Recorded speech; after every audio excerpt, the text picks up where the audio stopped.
किसी धर्म की, न मजहब की, न राजनीति की, लेकिन सत्य कहता हूं।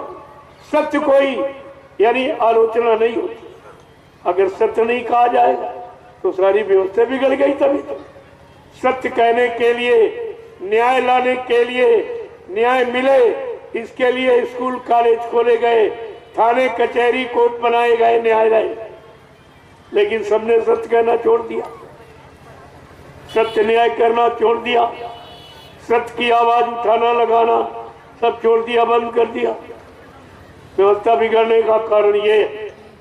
अगर फिर से आप उसी सत्य व्यवस्था में आ जाओ तो मैं तो कहता हूं कि भारत जैसे धार्मिक देश में किसी चीज की कमी नहीं रही, किसी चीज। भारत 7 पुस्तक बैठ के खा सकता है, इतना धन विदेशी बैंकों में, और ये कोई लाएंगे नहीं क्यों, सबका है। ये तो चोर चोर मौसेते भाई है, ये कैसे लाए? ये सब चर्चा करेंगे तुम्हारे सामने, ये ठीक नहीं, वो ठीक नहीं, इसने ये किया, उसने ये किया, लेकिन ये नहीं बताएंगे कि इनका विदेशी बैंक में कितना जमा, क्योंकि सबका जमा। तो एक दूसरे की ना मैं चालू तेरी ना तू चाले मेरी, यहाँ तो ये चल रहा। लेकिन ये ऐसा होने वाला नहीं है। ये सत्य देश है, धर्म देश है। धर्म के लिए रावण को अपनी मुंह की खानी पड़ी, धर्म के लिए कंस महाराजा था, उसको भी अपने मुंह की खानी पड़ी। ये तो कुछ नहीं है इनके पास, क्या कुछ? उनके पास तो हीरे जवाहरात, सोने चांदी के मुकुट, उनके घर मकान में सोने की लंका, इनके पास तो कुछ नहीं। ये तो अपना सोना, अपने देश का सोना विदेशों जमा कर, इनके पास कुछ नहीं। तुमको भी खाली कर दिया, अपना भी खाली नहीं, और देश को खाली कर दिया। तो देश को खुशहाल कौन बनाएगा? कौन बनाएगा बिना संत महापुरुषों के? क्योंकि कलयुग में संत बधारे हैं, इसी काम के लिए आए हैं, बिगड़ी व्यवस्था को ठीक करने आए हैं, और लोगों को सतपथ के रास्ते पर चलाने आए, और परिवार समाज देश में रहने वाले लोगों को न्याय, सुरक्षा, रोजी रोटी दिलाने के लिए, महंगाई, गरीबी जैसी व्यवस्था को समाप्त करने के लिए आए हैं। उनका तो काम ही अलग है। इसलिए प्रेमियों, एक एक चीज को समझ कर, ये जागने का वक्त है, अब सोने का नहीं। बहुत सो चुके, 70 साल की आजादी सोने में चली गई, तो बर्बाद। अब संत महात्मा पुनः आपको जगा रहे हैं। जाग जाओ, चेत जाओ, होश में आ जाओ, अपने को, अपने देश समाज को समझो, अपने मानव धर्म को, मानव कर्म को जानो कि हमें क्या करना चाहिए, क्या नहीं करना चाहिए, कैसे लोगों का साथ देना चाहिए, कैसे लोगों का साथ नहीं देना चाहिए। गोस्वामी जी महाराज ने ये भी जानकारी आपको रामचरितमानस के उत्तरकांड में दी है कि सुन खगपाती ये समुझी प्रसंगा, और बुध नहीं कर ये अधम कर संगा।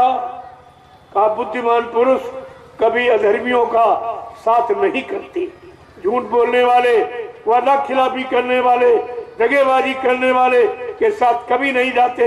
महंगाई बढ़ाने वाले, बेरोजगारी बढ़ाने वाले, टैक्स बढ़ाने वाले, हिंसा कराने वाले, ऐसों का साथ कभी नहीं करते। आप रामचरितमानस को मानते हो, लेकिन रामचरितमानस की नहीं मानते, उसकी शिक्षा नहीं मानते। जय श्री राम के नारे लग रहे हैं, लेकिन रामचरितमानस को कोई नहीं मानता, वो कोई नहीं मानता। अपने मतलब की बात मानते कि जय श्री राम में तो सबकी आस्था, सबका विश्वास है। तो चलो इनके विश्वास, इनका ऐसे विश्वासियों के साथ में अविश्वास करो, इनको धोखा दो, धोखे में रखो। जय श्री राम के नारे लगाओ, लेकिन रामचरितमानस का एक शब्द भी नहीं है।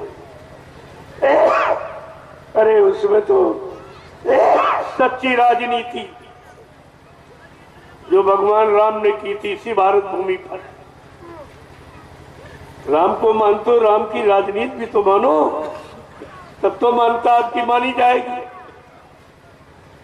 राम की राजनीति क्या कह रही है कि जासुराज प्रिय प्रजा दुखारी, सोन पयावा से नरक अधिकारी।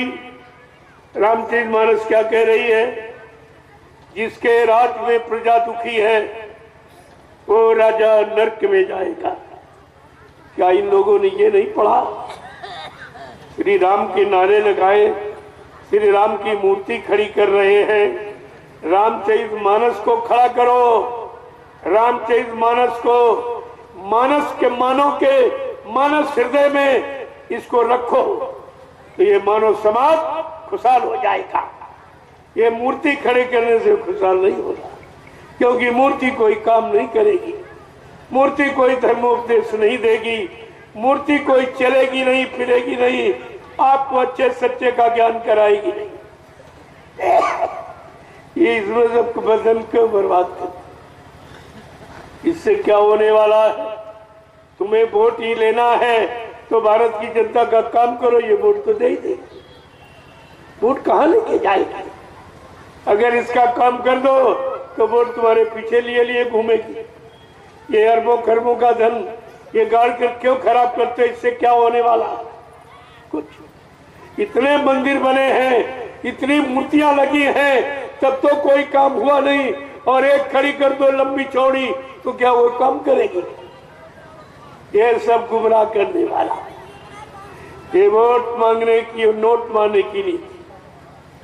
तमाम अभी सेवाएं चल रही गांव गांव, श्री राम के नाम पर लूट, सबको लूटा जा रहा।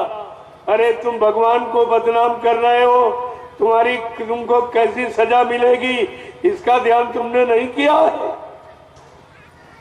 ये भगवान लूटने के लिए आता कि सबको देने के लिए आता, सबको सुखी बनाने के लिए आता, सबको सुख शांति का रास्ता दिखाने के लिए आता। तो इनका श्री राम क्या कर रहा? गांव गांव चंदा,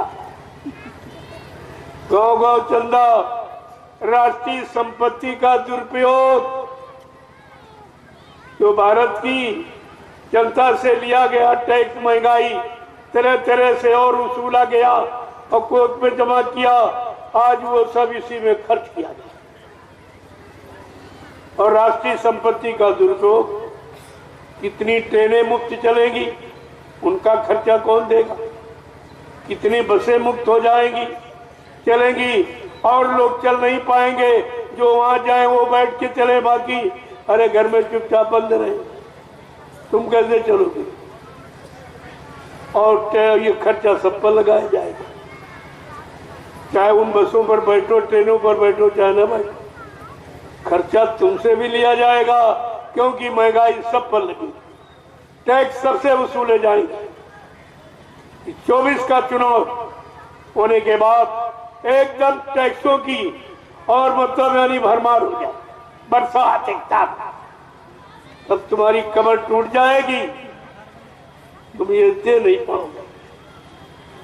अभी इसके किसी का इस पर कोई विचार नहीं, कोई बोल ही नहीं रहा, हमारे सिवा कोई नहीं कह रहा, क्योंकि हमारा कोई स्वार्थ नहीं, हमें कोई राजपाट चाहिए नहीं, हमें कोई इनसे मदद चाहिए नहीं, इनका दिया हम खाएंगे ही नहीं, वो अशुद्ध है, इनका दिया हुआ हम लेंगे नहीं, क्यों वो कर्जा है देश का, वो जनता का खून है। मैं इस तरह का काम नहीं करता और सबको यही कहता हूं, जो ले लेगा वो कितने जन्मों का कर्जदार बन जाएगा इस भारत की जनता का। भगवान राम ने राज किया और ये कह के किया कि मेरे राज में अगर कोई दुखी हो, किसी को कोई मेरे प्रति आशंका हो जाएगी तो मैं राजपाट छोड़ दूंगा, लेकिन उसकी शंका का समाधान करूंगा। शंका के समाधान के लिए राम ने अपनी प्रिय स्त्री को छोड़ दिया, केवल एक शंका, और यहां शंकाओं की समस्याएं बन गई। इसको दूर करने वाला है कोई? जो राम की, श्री राम की बात कहते हो, क्या तुम्हारे बस की बात? उन्होंने, एक व्यक्ति की ने आशंका की, उन्होंने अपनी स्त्री को छोड़ दिया। इससे बढ़ के प्रिय कोई वस्तु नहीं होती, लेकिन छोड़ दिया। जब तुम कोई ऐसा काम कर सकते हो? अरे श्री राम कहना सरल है, लेकिन श्री राम ने जो किया वो करना कठिन, तुम्हारे बस की बात है, तुम्हें नहीं कर सकते। क्योंकि राम महात्मा थे, सब पर